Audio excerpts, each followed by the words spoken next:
हाँ जी, तो देखो हम लोगों ने लास्ट क्लास एक डीबीए मिली होगी अपने को, ठीक है। उसका आंसर डिस्कस कर लेते हैं, उसके देखते हैं किस किस में प्रॉब्लम आई होगी आपको। मुझे लगता तो नहीं आपको कोई प्रॉब्लम आई होगी। बोलो आंसर्स। देखो फर्स्ट का answer D Delhi, second B Bombay, third A Agra, fourth C Calcutta, fifth C Calcutta, sixth D Delhi, seventh B Bombay, eighth B Bombay, ninth B Bombay. Ninth का आंसर तो बी बॉम्बे दिया हुआ है, बाकी देखते हैं। सॉल्व किया था मतलब, अच्छा देख लेंगे, हो सकता है गलत हो, कोई बड़ी बात नहीं। टेंथ का आंसर है सी कालूकट्टा। 11th का आंसर बी बॉम्बे। 12th का आंसर है बी बॉम्बे। आई थिंक मैंने आपको मना कर दिया 12th करने को, एक बार देना, मेरे पास गलत वो आ गई शायद कॉपी, हाँ इसीलिए आंसर गलत आ रहे हैं। एक सेकंड रुको, वापस दो, मुझे आंसर वापस लिखने पड़ेंगे, पेन भी दो। ये बात मेरा क्या ऑर्डर गलत हो गया है, आपके में 12 क्वेश्चन है ना, मेरे पास गलत आ गया है, अनएडिटेड आ गई मेरे पास। तो क्वेश्चन नंबर 6 तक सब कुछ सही है, ठीक है। अब बदलते हैं आंसर्स वापस से। 7th का आंसर है बी बॉम्बे। 7th का आंसर है बी बॉम्बे। 8th का आंसर है बी बॉम्बे। 9th का आंसर है सी कैलकाटा। 10th का आंसर बी बॉम्बे। 11th का आंसर डी दिल्ली और 12th का आंसर बी बॉम्बे। सही है, हाँ जी। अब बोलें doubts 1 to 5। First question which is not true पूछा है, पहले आपने क्वेश्चन ठीक से पढ़ लिया? नहीं पढ़ा ना, बस हो गया गेम यहीं पे। हाँ, फर्स्ट में ए और बी ऑप्शन ऑन हीटिंग दे में become crystalline at certain temperature. मैंने आपको एक चीज़ बताई थी, जब स्लो हीटिंग करोगे ना तो अमॉर्फस सॉलिड भी किस में कन्वर्ट हो सकता है, क्रिस्टलाइन सॉलिड के अंदर। तो सारे नहीं हो सकते, कुछ कुछ हो सकते हैं। तो ये स्टेटमेंट हमेशा गलत नहीं है, हाँ तो कभी ना कभी तो ट्रू है। और बी भी बताऊँ, they may become crystalline on keeping for long time, ये हो सकता है। वो ये मैंने आपको बताया था, क्रिस्टल के अरेंजमेंट का वो होता है, अगर आपने टाइम नहीं दिया तो क्रिस्टल अरेंज नहीं हो पाएगा। बहुत लंबे टाइम तक रखा और क्रिस्टल अरेंज हो सकता है तो क्रिस्टल के अंदर कन्वर्ट हो सकता है। अप टू 5 नहीं, सेकंड का डी ऑप्शन तो पढ़ाई था ना। अमॉर्फस सॉलिड आइसोट्रोपिक होते हैं, अनाइसोट्रोपिक थोड़े ना होते हैं। बी तो बताया अभी, क्या सुबह सुबह? हाँ सेकंड का डी क्या अच्छा सेकंड का डी बोल रहे हो क्या? सॉरी, आप भी सेकंड का बी बोल रहे थे क्या? हाँ अब तो इज्जत बचाने के लिए बोलोगे। हाँ सेकंड का D, second the sharp melting point of crystalline solid is due to regular arrangement of.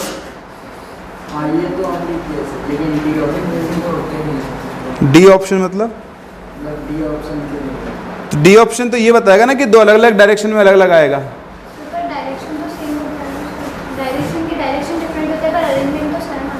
Same कहाँ आता है? क्रिस्टलाइन सॉलिड में दो अलग अलग डायरेक्शन में अरेंजमेंट में भी क्या आता है? अलग अलग आता है, तभी तो वो एनाइसोट्रॉपिक होता है। फिजिकल प्रॉपर्टीज के लिए सभी तो अलग अलग होती है। सही है। वो ये पूछ रहा है शार्प मेल्टिंग पॉइंट क्यों होता है, तो इसलिए होता है कि रेगुलर अरेंजमेंट है। जिस टेम्परेचर पर अरेंजमेंट ब्रेक हो गया उस टाइम पर वो मेल्ट होना शुरू हो जाएगा। ये थोड़ा ना पूछ रहा है कि दो अलग अलग डायरेक्शन में मेल्टिंग पॉइंट अलग अलग क्यों होता है। ये पूछता तो इसका आंसर डी होता। अप टू 5 समझ में नहीं आया?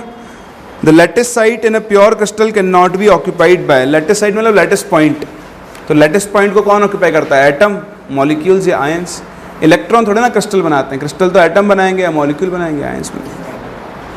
Up to 10, 7th, 6th, graphite can not be classified as ionic solid.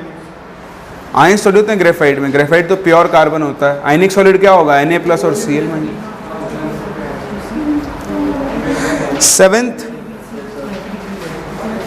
Seventh में क्या हो गया?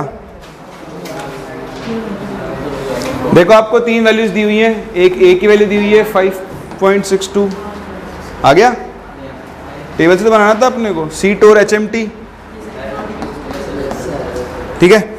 तो देखो यहाँ पर A B C तीनों अलग अलग हैं, तो मैंने आपको बताया था यहाँ A=B=C होता है, यहाँ A=B=C, यहाँ पर A=B=C। तो एक तो ये ऑर्थोरोम्बिक हो सकता है, या फिर लास्ट में 2 क्लिनिक थे, एक मोनोक्लिनिक और एक ट्राइक्लिनिक, उनमें भी A=B=C आता है। फिर एंगल्स तीनों परपेंडिकुलर है, मतलब अल्फा बीटा गामा तीनों कितने होंगे? 90 डिग्री। तो वो तो यहीं पर होता है, अल्फा β गामा = 90। समझ में आ रहा है? 9th नहीं,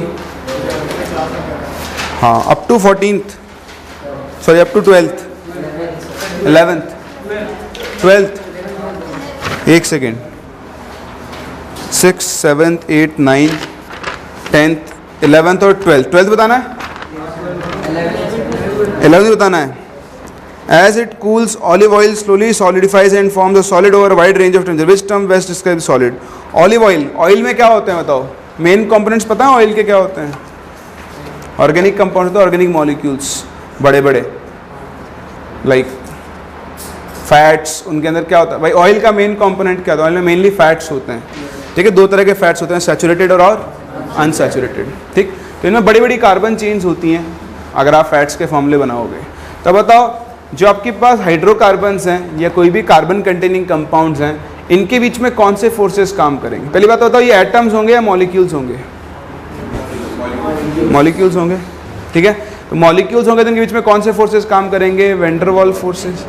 तो बताओ ये कौन से सॉलिड बनाएंगे? ये आयनिक सॉलिड बना सकते हैं क्या? नहीं। ये मेटालिक सॉलिड बना सकते हैं क्या?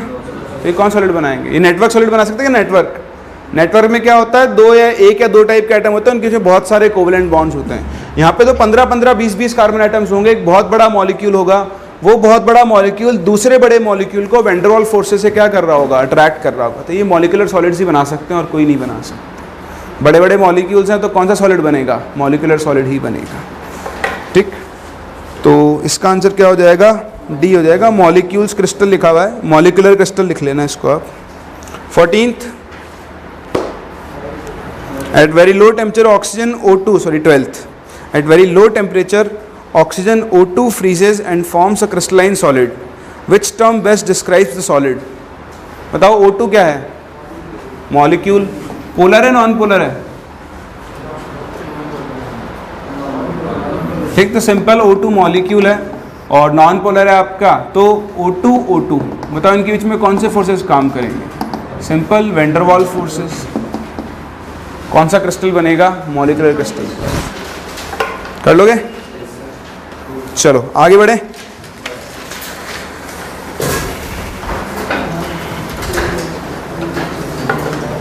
देखो लास्ट क्लास हम लोगों ने बात की थी कि यूनिट सेल्स क्या होते हैं, क्रिस्टल सिस्टम क्या होता है। हमने कितने टाइप के यूनिट सेल पढ़े थे? 4। कौन कौन से? एक तो ये अपने बही खाते बंद कर दें सबसे पहले तो, हाँ बंद कर दो, इनको बंद कर दो बिल्कुल। हाँ अब बताएं, प्रिमिटिव क्या होती है? इसमें एटम सिर्फ कहाँ प्रेजेंट होता है? कॉर्नर्स पर। हर कॉर्नर एटम कितना कंट्रीब्यूट करता है? फिर सेकंड कौन सी पढ़ी थी? Body centred. एटम्स कहाँ कहाँ होते हैं? कॉर्नर पे और बॉडी के सेंटर पे। तो कॉर्नर वाला कितना कंट्रीब्यूट करता है? 1/8, और बॉडी सेंटर वाला पूरा। फिर कौन सा पढ़ा था अपन ने? Face centred. एटम्स कहाँ कहाँ होते हैं? फेस पर होते हैं, हर फेस के सेंटर पर और कॉर्नर पर। तो फेस वाला कितना कंट्रीब्यूट करता है? हाफ, है ना। और भी कुछ पढ़ा था? एंड सेंटर पढ़ी थी, क्या होती है? कोई भी 2 अपोजिट फेसेस पर एटम्स होंगे और साथ में कहाँ पर होंगे? कॉर्नर्स पर, ठीक है। चलो उसके बाद मैंने आपको सिखाया था कि टोटल कितने टाइप्स के क्रिस्टल सिस्टम होते हैं? 14 टाइप्स के। उनको हम क्या बोलते हैं? नहीं गलत बोला आपने आंसर। मैंने आपसे पूछा है टोटल कितने टाइप के क्रिस्टल सिस्टम होते हैं, 7। और यूनिट सेल से कितने टाइप पढ़े आपने, 4। इन सबको कंबाइन करके टोटल कितने टाइप के लैटिस एग्जिस्ट करते हैं, 14, जिन्हें हम किस नाम से जानते हैं, ब्रेवियस लैटिसेस के नाम से। ठीक, दीज आर ब्रेवियस लैटिसेस। एक ट्रिक भी सिखाई थी मैंने आपको, बताओ। C tour HMT। C stands for cubic, T stands for, O stands for, R रोम्बेड्रल का और नाम ट्राइगोनल, रोम्बेड्रल या फिर ट्राइगोनल, बही खाते नहीं खोलें। H stands for, M stands for and T stands for। क्या आप मुझे इनकी एजेस के बारे में कुछ इंफॉर्मेशन दे सकते हैं? A is equals to B is equals to C।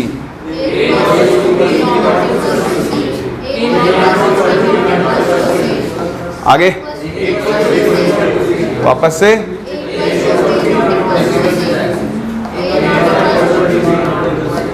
और बहुत बढ़िया। क्या आप मुझे इनके इंटरफेशियल एंगल्स के बारे में कुछ बता सकते हैं? Alpha is equals to beta is equals to gamma. Same same यहाँ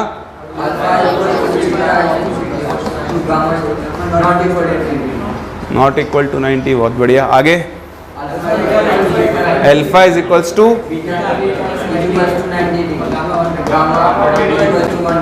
वेरी गुड। आगे alpha gamma beta not equal to 90। और ये ना तो अल्फा बीटा के इक्वल, ना बीटा गामा के इक्वल, ना गामा 90। और कटरीना कैफ का नंबर क्या था? 2 3 4। तो सबको ऐड करोगे टोटल कितने टाइप के क्रिस्टल मिलेंगे आपको? 14 टाइप्स के क्रिस्टल। ठीक, तो छोटी सी चीज़ थी जो आपको याद रखनी है और इनसे क्वेश्चंस आ जाते हैं। ठीक है, तो ये आपकी लास्ट टेबल थी जो हमको सीखनी थी, पढ़नी थी। और अब हम क्या करते हैं, इनके ऊपर बेस्ड कुछ क्वेश्चंस को डिस्कस करते हैं। ठीक है, हमने लास्ट लेक्चर जो भी सीखा था उसके ऊपर कुछ क्वेश्चंस करने हमको, एक टाइप ऑफ क्वेश्चंस। तो देखो पहला क्वेश्चन फर्स्ट, ये कह रहा है आपके पास कि in a cubic structure of compound which is made from x and y, where x atoms are at the corners of the cube and y at the face center of the cube, the molecular formula of the compound is। तो देखो यहाँ पर दो तरह के atoms हैं, x और y। ठीक है, x के सारे एटम्स कहाँ पर आ रहे हैं? कॉर्नर्स पर। और ये सारे के सारे कहाँ पर आ रहे हैं? फेस सेंटर पर। तो आप क्या करो, सबसे पहले तो x का नंबर निकाल लो। तो हर कॉर्नर एटम कितना कंट्रीब्यूट करता है? 1/8 क्यूब के अंदर। और एक क्यूब में कितने कॉर्नर्स होते हैं? 8। तो यहाँ से x का नंबर तो आ गया 1। सिमिलरली फेस सेंटर, हर फेस सेंटर कितना कंट्रीब्यूट करता है? हाफ इंटू टोटल फेसेस कितने होते हैं? 6। तो y का नंबर कितना आ गया? 3। बताओ कंपाउंड का फॉर्मूला क्या बन जाएगा? x/3। आसान है। चलो अगला क्वेश्चन करो, नोट करो।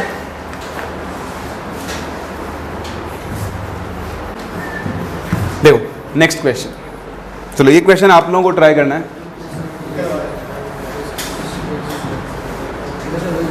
हाँ करो ना, तो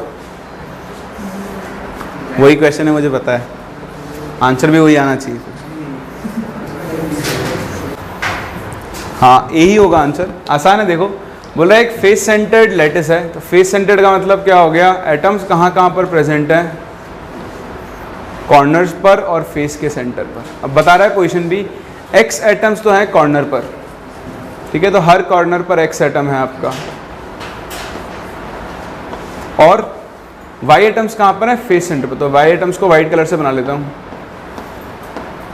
अब आगे और कहानी सुना रहा है, क्या बोल रहा है कि then the formula of the compound would be if one of the x atom is missing from a corner.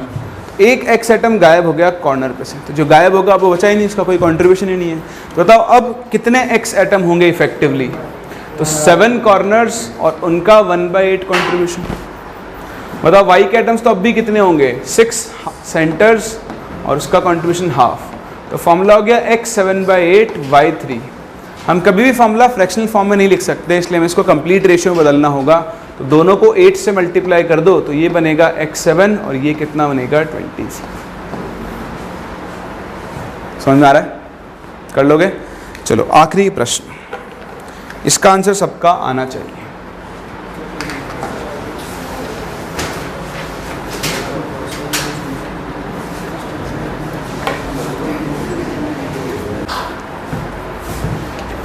तो देखो क्या आएगा इसका answer, solid has structure in which W atoms are located at the corners. तो W तो हो गया corners पर, O atom at the centre of the edges and Na atom at centre of the cube. ठीक, तो देखो W तो कितना हो जाएगा 8 × 1/8, 8 कॉर्नर्स और 1/8 कंट्रीब्यूशन। और कौन बचा? ऑक्सीजन। ऑक्सीजन कहाँ पर है? देखो सेंटर ऑफ द एज। तो आप देखो एक क्यूब को बनाओ, वैसे तो मैंने आपको लिखवा दिया था पर डिस्कस नहीं किया था हमने, मैं आपको समझा देता हूँ। ये क्यूब के एजेस हैं, इस एज के सेंटर पर एक एटम है। तो बताओ इस एटम को कवर करने के लिए आपको कितने क्यूब्स की ज़रूरत है? देखो एक क्यूब तो इसके पड़ोस वाला बनेगा, एक इसके ऊपर वाला बनेगा, ऊपर वाले में एक क्यूब ये वाला और एक क्यूब ये वाला। तो इस तरह से ये एटम इन चारों क्यूब्स के अंदर समा जाएगा, आएगा। तो एक एज के सेंटर के एटम को, एक एज सेंटर एटम को कवर करने के लिए आपको टोटल 4 क्यूब्स की ज़रूरत पड़ती है। इसका मतलब एक क्यूब में उसका कितना पार्ट होगा? सिर्फ 1/4 पार्ट होगा। ठीक है, तो अगर हम O का नंबर निकालें तो 1/4 इंटू, बताओ कितने एजेस हैं? 12। एक क्यूब में 12 एजेस होते हैं ना, गिन भी सकते हो, आपको दिख रहे हैं सारे के सारे। बाद में बचा सोडियम Na। बताओ सोडियम कहाँ पर है? सेंटर ऑफ क्यूब, और सेंटर क्यूब वाला तो पूरा क्यूब के अंदर होगा। तो इस तरह से देखो NaWO3, ये इस कंपाउंड का फॉर्मूला हो गया। यानी हमारा करेक्ट आंसर क्या हो गया? Option number B. कर सकते हैं? कोई डाउट? चलो, तो ये सारी बातें हम लोगों ने लास्ट क्लास सीखी थी, कौन सा एटम कितना कंट्रीब्यूट करता है। तो इस हिसाब से आपके पास जो पहली वैरायटी ऑफ क्वेश्चन बनती है वो है ये, जिसमें आपको एक कंपाउंड का फॉर्मूला निकालना होता है। ऐसी ही दूसरी वैरायटी और बनेगी जब हम आगे चलकर वॉइड्स वगैरह डिस्कस कर लेंगे। ठीक है, चलो अब हम बढ़ते हैं आगे, और आज हमें डिस्कस करना है एनालिसिस ऑफ यूनिट सेल्स। ठीक, जो आपने अलग अलग टाइप के यूनिट सेल्स पढ़े उनमें कुछ चीज़ें आपको सीखनी होती है। तो आप नेक्स्ट हेडिंग डालें,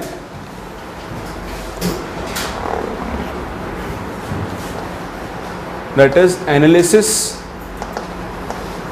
of unit sales.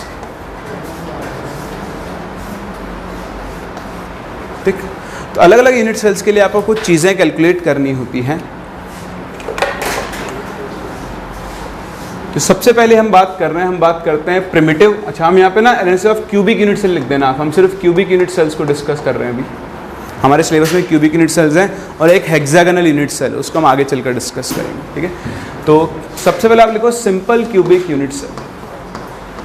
Simple cubic unit cell, या फिर आप इसे क्या बोल सकते हो? Primitive units. ठीक है, क्या क्या निकालना होता है? सबसे पहली चीज जो आपको कैलकुलेट करनी होती है वो होती है effective number of atoms. Effective number of atoms in unit cell, इसको हम Z इफेक्टिव या सिंपल Z से डिनोट करेंगे। एक यूनिट सेल में इफेक्टिवली कितने एटम्स होते हैं? बताओ, एक सिंपल क्यूबिक यूनिट सेल में कितने एटम्स होंगे? एक। भाई सिंपल क्यूबिक यूनिट सेल क्या होती है? जहां पर एटम्स कहां पर प्रेजेंट होते हैं? हर क्यूब के हर कॉर्नर पर।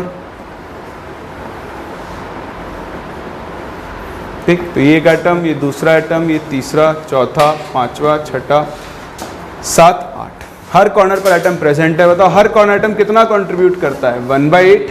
तो Z की वैल्यू कितनी आ जाएगी? 8 × 1/8, दैट इज 1। यानी सिंपल क्यूबिक यूनिट सेल में इफेक्टिवली कितने एटम्स होते हैं? सिर्फ एक। सही है। सेकंड चीज हम कैलकुलेट करते हैं कोऑर्डिनेशन नंबर।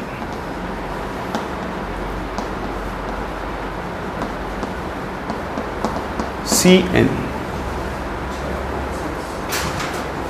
तो कोऑर्डिनेशन नंबर क्या होगा? It is the number of nearest neighbours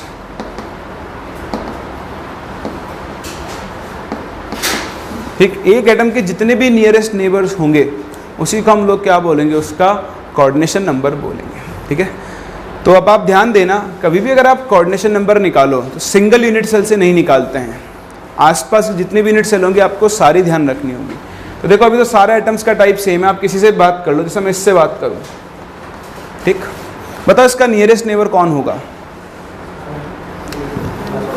मेरे पास कुछ पॉसिबिलिटीज़ हैं, लाइक ये हो गया या फिर भाई देखो ये सब सेम है। ठीक है, तो आप क्या करो, नियरेस्ट नेबर कैसे ढूंढते हैं, ऐसे देख के नहीं ढूंढते हैं, डिस्टेंस से ढूंढते हैं। कैसे ढूंढते हैं, डिस्टेंस से। आप बताओ यहाँ से यहाँ तक की डिस्टेंस कितनी होगी, a। अब बताओ यहाँ से यहाँ तक की डिस्टेंस कितनी होगी, तो राइट एंगल ट्राइंगल बन गया, ये a, ये हाइपोटेन्यूज कितना हो गया, √2a। बोलो समझ में आ रही है बात आपको। तो बताओ √2 कितना होता है, 1.414। तो ये 1.414a है और ये सिर्फ क्या है, a। तो ये हमारे नियरेस्ट नेबर्स होंगे, रेड वाले जो मैंने मार्क किए। ठीक है, तो अगर मुझे कोऑर्डिनेशन नंबर निकालना है तो मुझे रेड स्फीयर्स को काउंट करना है। तो देखो इस एटम के रिस्पेक्ट में एक एटम ये रहा, एक एटम ये रहा, एक एटम ये रहा, ये तो गए इस वाले यूनिट सेल में होंगे। अब अगर आप दूसरे यूनिट सेल में देखो, इसके पड़ोस वाला एक और यूनिट सेल बनाओ, पूरा यूनिट सेल नहीं बनाता हूँ मैं, देखो एक एज ऊपर जा रहा होगा, उस पर भी एक एटम होगा, ऐसा ही जैसे एक नीचे वैसे एक ऊपर होगा, जैसे एक आगे है वैसे एक एटम पीछे होगा, जैसे एक एटम इधर है इसके पड़ोस वाले यूनिट सेल में एक एटम यहाँ पर होगा, जिन सबकी डिस्टेंसेस ए होगी। बताओ एक कॉर्नर एटम को कितने नेबर्स ने सराउंड किया हुआ है, 6 नियरेस्ट नेबर्स हैं, इसलिए यहाँ पर इसका कोऑर्डिनेशन नंबर कितना होगा, 6। बोलो समझ में आता है, किसी को डाउट है? तो ये हुआ आपका कोऑर्डिनेशन नंबर। कॉपी करो, फिर मूव करते हैं आगे, और थर्ड हम बात करेंगे डिस्टेंसेस की। कॉपी करो फिर डिस्कस करते हैं इसको। फिर देखो थर्ड जो मुझे चीज़ सीखनी है, that is relation between A and are.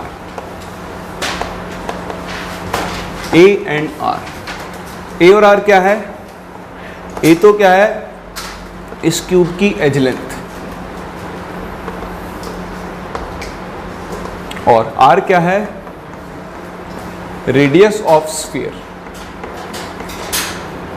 है ना। ये जो स्फीयर आप अरेंज करो ये क्या, इनकी रेडियस। तो स्फीयर बोल लो, एटम बोल लो, जो आपकी मर्जी हो बोल लो, एक ही बात है। ठीक है, चलो अब देखो, आप जैसे मैंने आपको सिखाया था, जब आप सिंपल क्यूबिक स्ट्रक्चर बनाते हो तो ये सारे एटम्स एक दूसरे को क्या कर रहे होते हैं, टच कर रहे होते हैं। तो आप इस स्ट्रक्चर को ऐसे भी देख सकते हो, ये एक स्फीयर, ये दूसरा स्फीयर, ये तीसरा स्फीयर और ये फोर्थ स्फीयर, ये ऊपर के 4 एटम्स हुए। और इसी तरह नीचे वाले 4 एटम्स आप बनाओगे, 1, 2, 3 एंड 4th। तो जब आप इनके सेंटर्स को मैच करोगे तो देखो ये इस क्यूब का एज बनेगा, इधर इनके सेंटर्स को मैच करोगे तो क्यूब का एज, इधर मैच करोगे, इधर मैच करोगे। सेम ऐसे ही यहाँ पर इसका सेंटर, इसका सेंटर, इसका सेंटर, इसका सेंटर। तब आप बताओ अगर सारे एटम्स टच कर रहे हैं तो ये जो एज लेंथ होगी, बताओ ये किसके बराबर होगी, 2r के बराबर। यानी सिंपल क्यूबिक स्ट्रक्चर के लिए a इज इक्वल्स टू क्या होता है, 2r। ठीक है, तो हमेशा ध्यान रखना सिंपल क्यूब में ये कॉर्नर एटम्स हमेशा क्या कर रहे थे, सारे एटम्स एक दूसरे को टच कर रहे होते हैं। बॉडी सेंटर्ड में या फेस सेंटर्ड में करेंगे नहीं करेंगे वो हम बाद में देखेंगे, बट हाल फिलहाल यहाँ पर सारे टच कर रहे हैं। और यहाँ पर a की वैल्यू किसके इक्वल होगी, 2r के इक्वल होगी। सही है, कोई डाउट? चलो डाउट नहीं तो मूव करते हैं 4th पार्ट पर। 4th पार्ट के लिए मुझे जगह चाहिए होगी तो यहाँ डिस्कस कर लेते हैं। चलो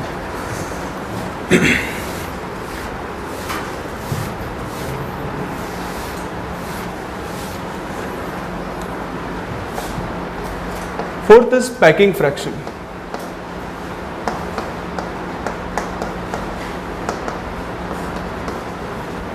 देखो पैकिंग फ्रैक्शन आपको ये बताता है कि एक क्यूब के अंदर एटम्स कितना क्लोजली पैक्ड हैं, मतलब उनके बीच में खाली स्पेस कितना कम या फिर कितना ज़्यादा है। किसी लैटिस का पैकिंग फ्रैक्शन अगर ज़्यादा होगा तो उसमें एटम्स बहुत टाइटली पैक्ड होंगे, अगर उसका पैकिंग फ्रैक्शन कम होगा तो उसमें क्या होंगे, एटम्स लूजली पैक्ड होंगे। एक क्रिस्टल जितना टाइटली पैक्ड होगा वो उतना ही ज़्यादा उसकी स्ट्रेंथ होगी, उसका मेल्टिंग पॉइंट उतना ही क्या होगा, हाई होगा। तो लेटेस्ट पॉइंट से मतलब पैकिंग से हम लोग सबको बहुत सारी चीज़ों का आइडिया लगा सकते हैं। अब पैकिंग फ्रैक्शन निकालेंगे कैसे, तो देखो बहुत आसान होता है पैकिंग फ्रैक्शन का को निकालना।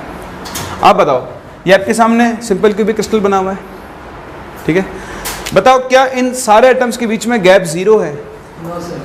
नहीं है, कुछ ना कुछ गैप है, ठीक। अब ये सब एटम्स क्या कर रहे हैं, इस यूनिट सेल के अंदर में इनको काउंट कर रहे हैं। बताओ इस यूनिट सेल का टोटल वॉल्यूम क्या इन एटम्स ने ऑक्यूपाई किया हुआ है? नहीं किया हुआ ना, उसका सिर्फ कुछ पार्ट ही ऑक्यूपाई किया हुआ है। तो अगर आपको पैकिंग फ्रैक्शन निकालना है तो उसका एक सिंपल सा फॉर्मूला आप खुद बना सकते हो कि भाई volume occupied by atoms in the unit cell, इस गिवन यूनिट सेल में एटम्स ने कितना वॉल्यूम ऑक्यूपाई किया हुआ है, डिवाइडेड बाय क्या करोगे बताओ, वॉल्यूम ऑफ यूनिट सेल। सही है? तो आप मुझे बताओ इन एटम्स ने इस यूनिट सेल में कितना वॉल्यूम ऑक्यूपाई किया हुआ होगा, कैसे पता करें? हाँ, 4/3 पाई आर क्यूब इंटू 2 क्यों? क्योंकि सर ऊपर में सर 4 एटम होगा तो सर इंटू क्यों? हाँ भाई बताओ इस यूनिट सेल में इफेक्टिवली कितने एटम्स थे? 1। सबसे पहली चीज़ आपने वही कैलकुलेट कर दी कि z की वैल्यू कितनी आ रही है यूनिट सेल के लिए 1। तो इफेक्टिवली एक एटम है, बताओ एक एटम का वॉल्यूम कितना होगा, 4/3 पाई आर क्यूब। तो वॉल्यूम ऑक्यूपाइड बाय एटम्स आप कैसे निकालोगे, number of atoms into volume of 1 atom. और बताओ वॉल्यूम ऑफ यूनिट सेल, ये तो एक क्यूब है, बताओ क्यूब का वॉल्यूम क्या होता है, ए क्यूब होता है। अच्छा तो अगर ये क्यूब की जगह कुछ और होता, मान लो ए बी सी तीनों की वैल्यू अलग अलग होती, तो आप इसका वॉल्यूम कैसे निकालते, ए इंटू बी इंटू सी, यही तो होगा, है ना। अभी भी तो ए इंटू ए ही कर रहे हैं, जब अलग अलग होंगे तो हम क्या कर देंगे, ए इंटू बी इंटू सी। चलो खैर ठीक है, अब हम बात करते हैं सिंपल क्यूबिक के लिए पैकिंग फ्रैक्शन निकालते हैं। तो आप देखो नंबर ऑफ एटम्स कितने हो गए, 1 इंटू बताओ वॉल्यूम ऑफ 1 एटम कितना होगा, 4/3 pi R cube upon edge length. क्या हम एज लेंथ को रेडियस से रिलेट कर सकते हैं? तो ए की जगह लिख दो 2r क्यूब, ये आप कैलकुलेट करोगे वैल्यू आपको मिलेगी अप्रोक्सीमेटली 0.524। यानी एक सिंपल क्यूबिक स्ट्रक्चर के लिए पैकिंग फ्रैक्शन कितना होता है, 0.524। पैकिंग फ्रैक्शन आ गया तो हम ये बता सकते हैं कि कितना स्पेस ऑक्यूपाइड है। बताओ परसेंटेज ऑक्यूपाइड स्पेस कितना होगा, 52.4%।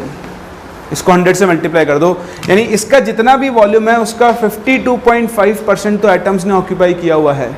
बताओ खाली स्पेस, बाकी स्पेस क्या होगा, वैकेंट। तो आप इसे एम्प्टी स्पेस बोल सकते हो, या फिर उससे अच्छा आप इसे वॉइड स्पेस बोलोगे। क्या बोलोगे, वॉइड स्पेस। बताओ वॉइड स्पेस कितना होगा, 47.6%। क्लियर है, कोई डाउट है? तो ये चीज़ें आपको याद रहनी चाहिए। सिंपल क्यूबिक का पैकिंग फ्रैक्शन कितना होता है, 52.4% होता है। अभी हम बाकी सबके लिए भी उसको काउंट करेंगे, चिंता मत करो। और हाल फिलहाल आपको इतनी सी चीज़ ध्यान रखनी है। एक और बहुत ही काम की चीज़ जो आप लोगों को कभी कभी कंफ्यूज कर देती है, इसको मैं 5th बना के लिख लेता हूँ। Nearest neighbour and distances, nearest neighbours and distances.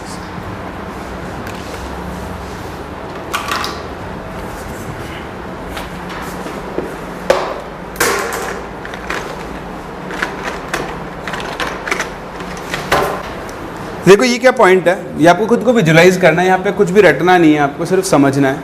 देखो उसके लिए अपन क्या करते हैं, यहाँ पर एक फिर से क्यूब बनाते हैं। तो थोड़ा सा ध्यान से देखना, क्योंकि आप जानते हो मेरी ड्राइंग तो माशाल्लाह है।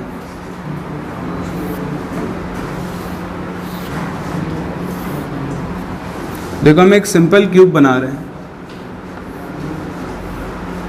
यहाँ पर एटम सिर्फ और सिर्फ कहाँ पर प्रेजेंट होंगे, कॉर्नर्स में।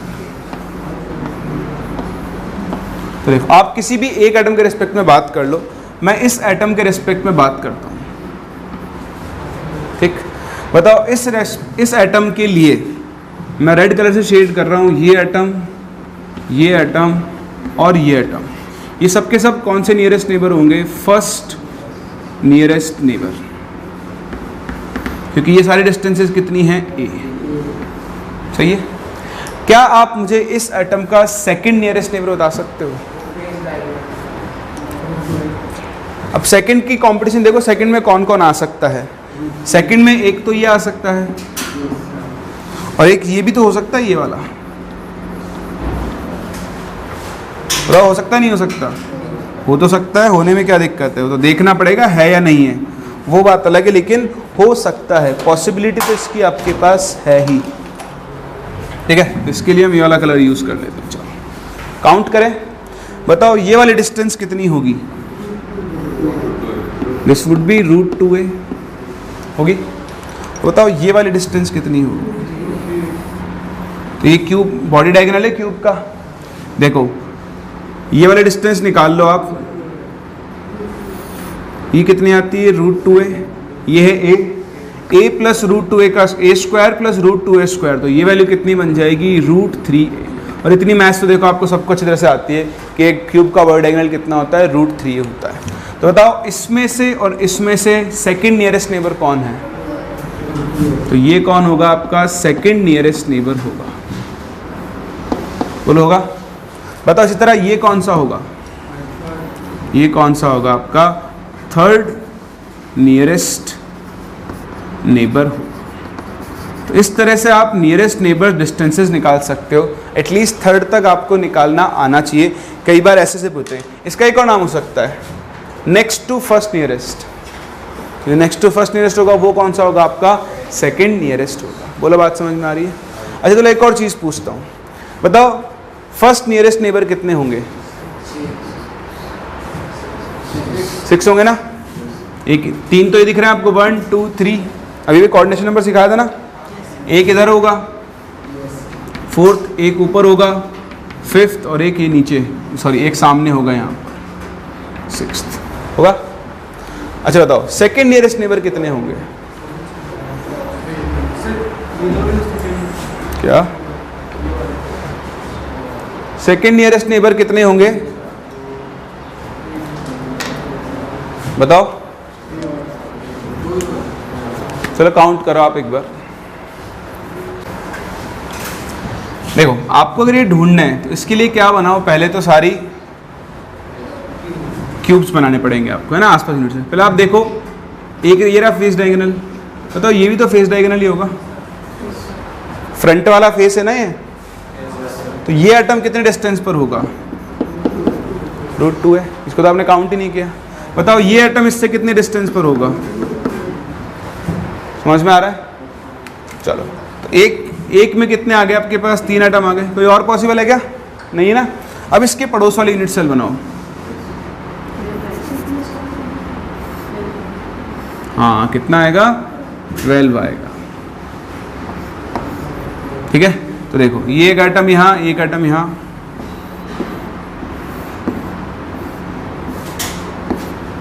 ठीक है। अब देखो ये इससे ये वाला एटम कितने डिस्टेंस पर होगा? √2a होगा, और ये वाला भी कितने पर होगा? √2a। कोई और होगा? नहीं है? चलो फिर बनाओ इसके ऊपर वाला यूनिट सेल।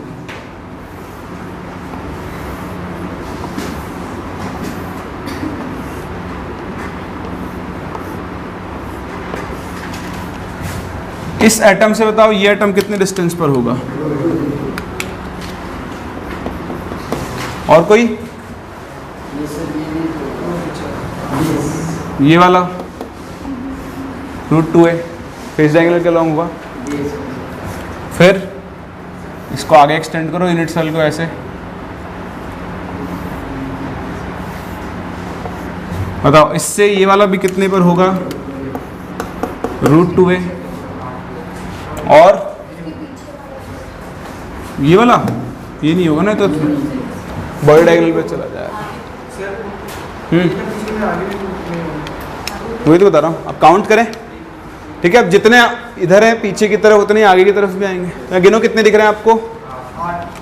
8 तो ये हो गए, और देखो एक यूनिट सेल आगे की तरफ बढ़ाओ तो इसके कॉर्नर वाला काउंट होगा, ऐसे इसकी इस कॉर्नर वाला काउंट होगा। कितने हो गए? 2 और हो गए 10। और फिर नीचे लेकर आओगे सेम ऐसे यूनिट सेल। ठीक है, आपको थोड़ा सा विजुलाइज और करना पड़ेगा। चलो ऐसा करते हैं, बनाते हैं इसको और आगे, तो कचरा तो हो ही चुका है।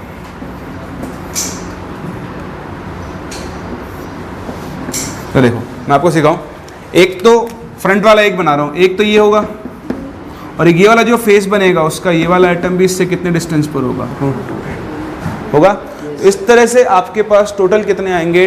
12 सेकंड नियरेस्ट नेबर्स आएंगे। समझ रहे हो बात को? काउंट कर सकते हो। तो छोटी सी डिस्टेंसेज हैं, वैसे तो बहुत कम चांसेस होते हैं इनको पूछने के, बट क्या है कभी पूछे नहीं गए हैं तो कभी भी पूछे जा सकते हैं। तो ये आपको खुद से काउंट करने आने चाहिए। तो फर्स्ट नियरेस्ट नेबर था ये जिसका नंबर था 6। सेकंड नियरेस्ट नेबर कौन है? ये जिसका नंबर कितना है? 12। ऐसे बताओ थर्ड नियरेस्ट नेबर कौन होगा? बॉडी डायगोनल वाला, उसका आप नंबर काउंट करोगे तो आई थिंक वो शायद 24 के आसपास आएगा। ठीक है, तो एक बार आप डिस्टेंसेस लिख लो, आपको कुछ भी नहीं करना है, छोटे से टेबल बना लो। मैं आपके सामने टेबल लिख रहा हूँ एक।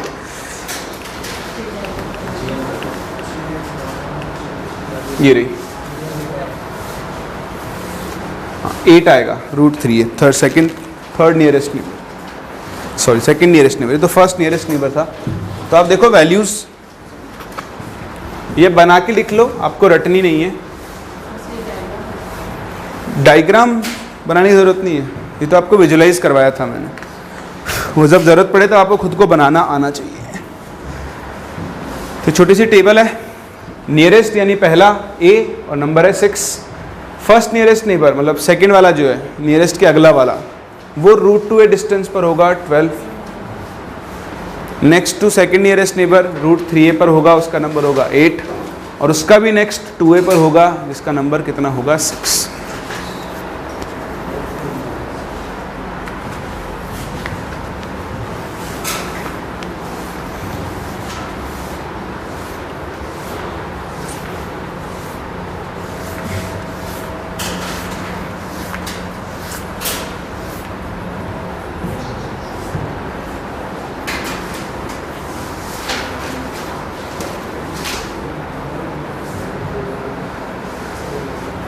हो गया? जल्दी से लिखो।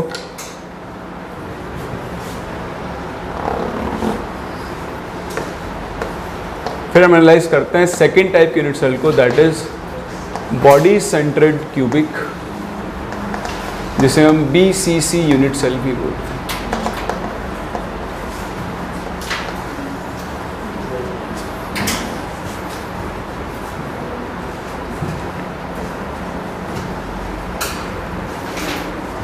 हो गया? करें शुरू। तो देखो बॉडी सेंटर्ड के लिए वही सारी चीजें सेम कैलकुलेट करनी होता है। सबसे पहला Z की वैल्यू कितनी आएगी? तो देखो बॉडी सेंटर में क्या होगा? एटम्स एक तो कहाँ पर प्रेजेंट है? कॉर्नर पे, और कॉर्नर्स के साथ साथ और कहाँ प्रेजेंट होगा? Body centre. ठीक है, तो देखो हर यूनिट सेल को आप खुद से एनालाइज करने की कोशिश करो, तभी आप कभी इनमें गलती नहीं करोगे। वैसे तो बहुत आसान होता है और छोटे छोटे पॉइंट्स हैं जो आपको मिस आउट नहीं करने चाहिए। एटम्स देखो कहाँ पर प्रेजेंट होंगे? कॉर्नर्स पर, और एक एटम कहाँ पर प्रेजेंट होगा? बॉडी के सेंटर पर। तो अभी हम जितने भी केसेस पढ़ रहे हैं ना यहाँ, ये सब एलिमेंट सब के सब सेम एटम्स हैं। जैसे मान लो आयरन का क्रिस्टल है, वो BCC है, तो ये भी आयरन है, ये भी आयरन है, ये भी आयरन है, ये भी आयरन है, ये भी आयरन है। आगे हम जाकर 2 तरह के पढ़ेंगे। जैसे मान लो NaCl, तो एक हो गया Na+ और एक क्या हो जाएगा आपका Cl। तो पहले सिंगल के लिए पढ़ रहे हैं, फिर आगे चल के इनको डबल के लिए भी पढ़ेंगे। ठीक है, चलो सबसे पहले Z बताओ, Z की वैल्यू कितनी आएगी? तो 8 × 1/8 कॉर्नर्स वाले प्लस 1 × 1 बॉडी सेंटर वाला, टोटल कितना हो गया? 2। तो बॉडी सेंटर्ड क्यूबिक के अंदर इफेक्टिवली कितने एटम्स होते हैं? 2 एटम्स होते हैं। चलो इफेक्टिव नंबर ऑफ एटम्स मिल गया आप लोगों को। सेकंड हम यहाँ पे क्या कैलकुलेट करेंगे बताओ? Coordination number. अब बताओ कोऑर्डिनेशन नंबर कितना होगा? तो कोऑर्डिनेशन नंबर मैं किसके रिस्पेक्ट में निकालूं? इसके रिस्पेक्ट में या इसके रिस्पेक्ट में? किसी के भी रिस्पेक्ट में निकाल लो, क्या आना चाहिए? सेम। क्या आना चाहिए? सेम। चाहे इसका निकालो चाहे इसका निकालो, सेम ही तो आइटम है। मैंने अभी यही तो बोला आपसे कि ये दोनों आइटम्स क्या हैं? सेम। तो दोनों का कोऑर्डिनेशन नंबर भी क्या आना चाहिए? सेम। हमेशा आएगा। देखो वैसे तो हम इसके हिसाब से निकाल लो। देखो ये आइटम इसको टच कर रहा होगा, ये आइटम भी इसको टच कर रहा होगा, ये भी इसको टच करेगा, ये वाला भी इसको टच करेगा। ऐसे ही ये बाकी नीचे चारों भी इसको क्या कर रहे होंगे, टच कर रहे होंगे। तो इस तरह से ये एक अकेला एटम 4 एटम्स को टच कर रहा है, मतलब इसका कोऑर्डिनेशन नंबर कितना होगा, 8। अगर आप इस वाले के रिस्पेक्ट में निकालना चाहते हो तो निकाल लो। बताओ ये एटम कितने क्यूब्स में शेयर्ड होगा? कॉर्नर एटम है, 8 में तो शेयर्ड होगा, 4 कहाँ से होगा? अगर ये 8 में शेयर्ड होगा, बताओ क्या हर क्यूब के सेंटर पर एक एटम होगा? 8 क्यूब के सेंटर पे कितने एटम्स होंगे? 8। मतलब ये भी 8 क्यूब्स के सेंटर से सराउंडेड होगा, मतलब इसका कोऑर्डिनेशन नंबर भी क्या होगा, 8। तो किसी के भी रिस्पेक्ट में निकाल लो, कोऑर्डिनेशन नंबर क्या आएगा, सेम, जब तक सारे एटम्स क्या हैं, सेम है। बोलो यहाँ तक। हाँ, ये कॉर्नर एटम है, ये कितने क्यूब्स का पार्ट होगा? क्या हर क्यूब के सेंटर पे एक एटम होगा? तो ये कितने एटम से सराउंडेड होगा? ऐसे कितने एटम्स होंगे इसके चारों तरफ, ऐसे वाले? कोऑर्डिनेशन नंबर 8 हो गया ना इसका। ये वाले नियरेस्ट नेबर क्या होता है? बताओ यहाँ पे नियरेस्ट नेबर कैसे काउंट करेंगे? अभी आप देखो, इसके 2 नियरेस्ट नेबर हो सकते हैं, 3 रादर, है ना। एक तो ये येलो वाला, एक ये रेड वाला, और एक ये ब्लू वाला हो सकता है। बताओ रेड वाले की डिस्टेंस कितनी है, a। बताओ ब्लू वाले की डिस्टेंस कितनी होगी, √2a। और बताओ येलो वाले की डिस्टेंस कितनी होगी, ये होगी √3a/2, क्योंकि बॉडी डायगोनल √3 होता है ना, तो उसकी हाफ डिस्टेंस पर बैठा हुआ है। √3 कितना होता है, 1.732, उसका हाफ करो 0.8 के आसपास आएगा। तो ये तो हो गया 0.8a, ये हो गया a, और बताओ ये कितना आएगा, 1.414a। बताओ नियरेस्ट नेबर कौन सा है? इसका नियरेस्ट नेबर ये है और इसका नियरेस्ट नेबर ये है। समझ में आ गया? तो इसी को काउंट करेंगे। ये कौन सा होगा, सेकेंड नियरेस्ट। ये कौन सा होगा, थर्ड नियरेस्ट। बोलो बात समझ में आ रही है? किसी को डाउट है इसके अंदर? चलो, तो यहाँ से हमने निकाल लिया इसका कोऑर्डिनेशन नंबर। एक और चीज़ बताओ मुझे छोटी सी, मुझे उम्मीद है आप बिल्कुल सही बताओगे। बताओ ये दोनों एटम्स कॉर्नर वाले आपस में टच कर रहे होंगे या नहीं?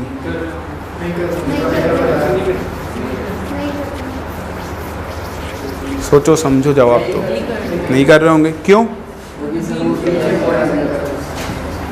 यहाँ पर क्या होगा, देखो ये एटम, इधर ये एटम और ये एटम, इनके बीच में क्या आएगा, एक सेंटर पे एटम आएगा। तो अभी अपन ऐसे नहीं देख सकते, बट आप इनके बीच में एक एटम फिक्स करोगे तो इनके बीच का गैप क्या होगा, बढ़ेगा। समझ रहे हो? तो ये एग्जैक्टली एक दूसरे को टच नहीं कर रहे होंगे। समझ रहे हो? तो जब हम ए और आर में यहाँ पे रिलेशन निकालेंगे तो हम डायरेक्ट इन दोनों को रिलेट नहीं कर सकते। समझ रहे हो? समझ में आ रही है बात?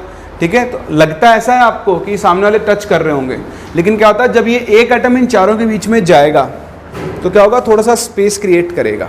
उस वजह से हम ये मानेंगे कि ये आपस में टच नहीं कर रहे होंगे। लेकिन देखो जो सेंटर पर एटम आएगा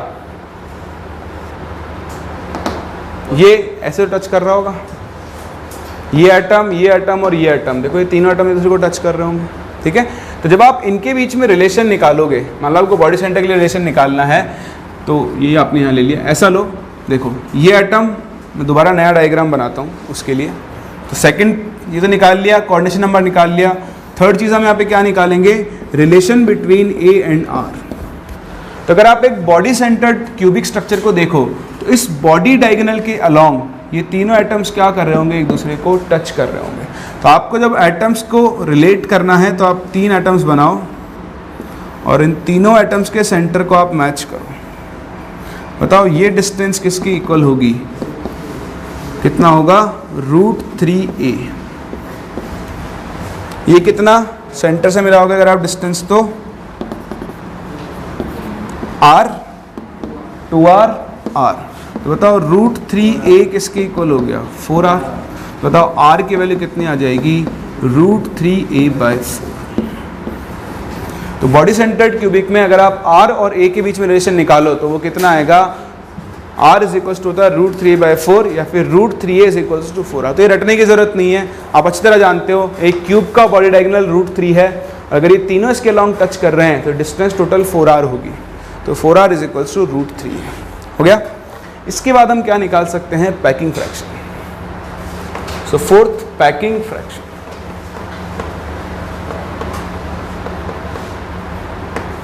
तो द पैकिंग फ्रैक्शन का फॉर्मूला क्या था, number of atoms into 4/3 πr cube, है ना। तो z into 4/3 πr cube divided by volume of unit cell हो गया a क्यूब। तो बताओ BCC के लिए z की वैल्यू कितनी है, 2 इंटू 4/3 πr क्यूब अपॉन, बताओ हम a की जगह कितना लिख सकते हैं, 4r/√3 होल क्यूब, तो कर सकते हैं। ये आप सारी वैल्यू को कैलकुलेट करोगे, वैल्यू आएगी 0.68 के आसपास। इसका मतलब BCC स्ट्रक्चर के अंदर जो परसेंटेज ऑक्यूपाइड स्पेस होता है वो कितना होता है, 68%, और जो परसेंटेज एम्प्टी स्पेस होता है या फिर वॉइड स्पेस होता है, बताओ वो कितना होता है, 32%। तो बताओ सिंपल क्यूबिक और BCC दोनों में से ज़्यादा क्लोजली पैक्ड स्ट्रक्चर कौन सी है, BCC। क्यों, इसका पैकिंग फ्रैक्शन क्या है, ज़्यादा है। सिंपल क्यूबिक का कितना था, 52.4%, इसका कितना है, 68%। और वैसे भी दिख रहा है वहाँ पे 4 एटम्स के बीच में ज़्यादा गैप था या उनके बीच में एक एटम आ गया, तो स्ट्रक्चर क्या होगी, ज़्यादा क्लोजली पैक्ड। कॉपी करो, फिर बात करते हैं नियरेस्ट नेबर्स की। चलो उसके बाद फिर से नियरेस्ट नेबर्स की बात करते हैं। तो हमने यहाँ डिस्कस कर ही लिया था, एक बार और देख लेते हैं। बॉडी सेंटर्ड क्यूबिक के लिए कितने नियरेस्ट नेबर्स होते हैं, उनकी क्या क्या डिस्टेंस होती है। तो देखो अब आपको नियरेस्ट नेबर डिस्टेंस अगर निकालनी है तो उसके लिए आप क्या करो, देखो वही फर्स्ट नियरेस्ट सेकेंड ईयर सारे कैलकुलेट करते हैं। वही नियरेस्ट नेबर तो आपने कोऑर्डिनेशन नंबर से निकाल ही लिया था, ठीक है। अब बाकी की बात करते हैं, तो उसके लिए आप ये क्यूब बनाओ,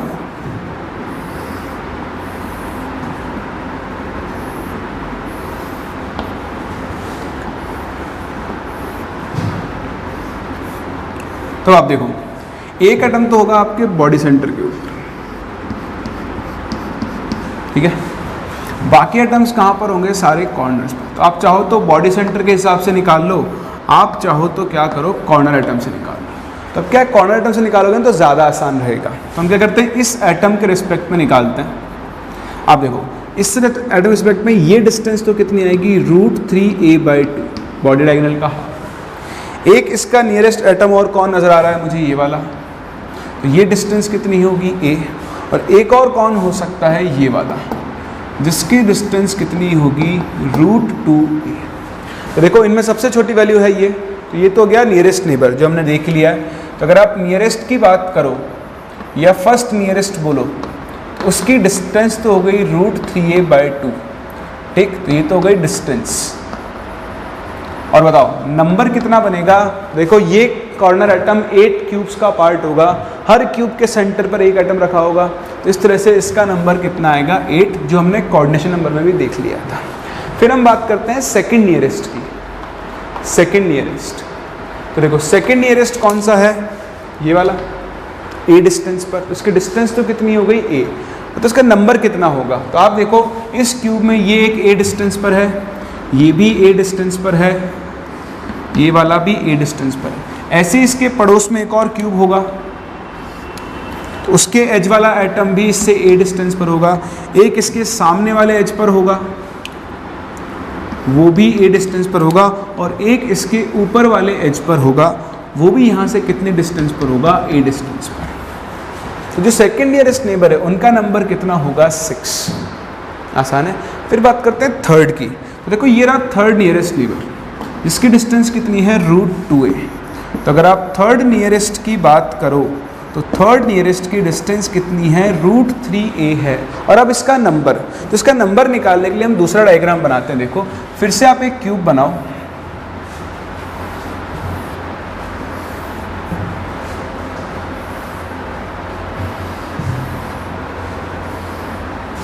ठीक ऐसे। और अब आप क्या करो, इस क्यूब को 4 हिस्सों में बांट दो। कितने हिस्सों में, 4 हिस्सों में। तो टोटल 4 पार्ट्स में इसको डिवाइड करते हैं कुछ इस तरह से। देखो एक तो यहाँ पे हाफ कर दो इसको,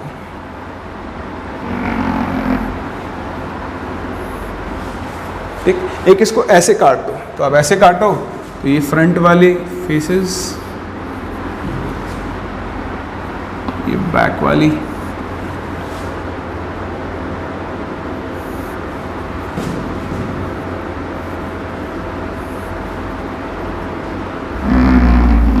इस तरह से मैंने इसको कट कर दिया, ठीक है। अब आपको काउंट करने वो एटम्स जो इस एटम से रूट 2a डिस्टेंस पर लाई करते हैं। तो देखो एक एटम ये रहा, ये रूट 2a पे लाई करेगा। दूसरा एटम ये रहा इस फेस डायगोनल पे, ये भी रूट 2a पे लाई करेगा। तीसरा एटम ये रहा पीछे वाले फेस डायगोनल का, जो इससे रूट 2a पे लाई करेगा, सही है। फोर्थ एटम ये रहा इस फेस डायगोनल वाला। बताओ और कोई एटम होगा इसके लिए?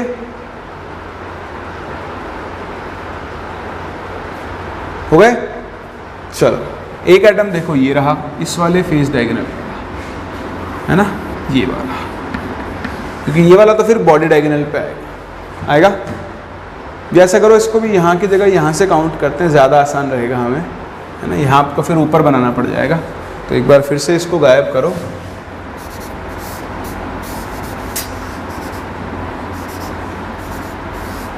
ठीक है, हम क्यूब वापस कंस्ट्रक्ट करते हैं।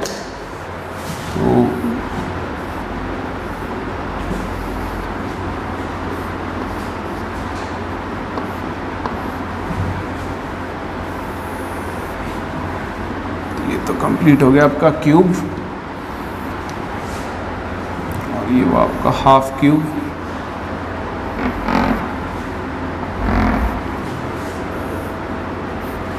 ठीक है, आप क्या करो, एटम को यहाँ पे रख लो, इस कॉर्नर एटम से बात करो। इससे रूट 2a डिस्टेंस पर कौन कौन है? तो देखो एक तो ये रहा 1, एक ये रहा 2, एक ये रहा 3, एक ये रहा 4, एक आपके पास इस वाले डायगोनल पे आएगा 5, और एक यहाँ से आएगा नीचे वाले डायगोनल पे 6। आ गया? और देखो यहाँ पर कोई पॉसिबिलिटी नहीं होगी, क्योंकि ये तो रूट 3 वाले पे आ जाएगा, body diagonal, body diagonal, body diagonal. ठीक है, और एक इससे आएगा यहाँ पर, ये रहा। तो ये तो काउंट करो कितने हो गए, 1 2 3 4 5 6 7 और 8 हो गए। अब जब इसके सामने के 4 क्यूब बनाओगे तो देखो उनमें ये सारे तो हो जाएंगे कॉमन, और 4 नए एटम्स आपको और मिलेंगे। इस तरह से इसको सराउंड करने वाले टोटल आपको कितने एटम्स मिलेंगे? 12 एटम्स मिलेंगे। कितने मिलेंगे? 12। तो जो आपके पास सेकंड नियरेस्ट नेबर होगा, सॉरी थर्ड नियरेस्ट नेबर, उसमें 8 तो मैं आपको इस क्यूब में दिखा सकता हूँ, एज इट इज़ 8 क्यूब और रखे हुए होंगे। इसके सामने वाला एक क्यूब, इसके सामने वाला एक क्यूब, इसके सामने वाला एक क्यूब जब आएगा तो उसके एक फेस का, इसके फेस का, इसके फ्रंट वाले फेस का, इसके फ्रंट वाले फेस का, 4 आपको एटम्स और मिलेंगे जो इससे रूट 2a डिस्टेंस पर होंगे। इस तरह से जो इनका नंबर होगा वो टोटल नंबर कितना होगा? 12। तो ये आपके पास BCC के लिए क्या होती है, अलग अलग नेबर डिस्टेंसेस होती है, first nearest, second nearest, third. तो आपको याद बात ज़्यादा नहीं रखनी है, मैक्स टू मैक्स आपसे सेकंड नियरेस्ट तक पूछ लेता है, पर मैं तो फिर भी आपको देखना सिखा रहा हूँ। अगर थर्ड नियरेस्ट की ज़रूरत भी पड़ जाए तो आप उसे इस तरह से विजुलाइज कर सकते हो। क्लियर? तो देखो ये आपके पास नंबर और डिस्टेंसेज हैं। फर्स्ट जो नियरेस्ट होता है, पहला नेबर, वो होता है root 3a/2। Next to first a distance पर होगा, नंबर होगा 6। Next to second to next, मतलब next to second next to nearest, वो क्या होगा? रूट 2a पर, उसका नंबर कितना होगा? 12। क्लियर है?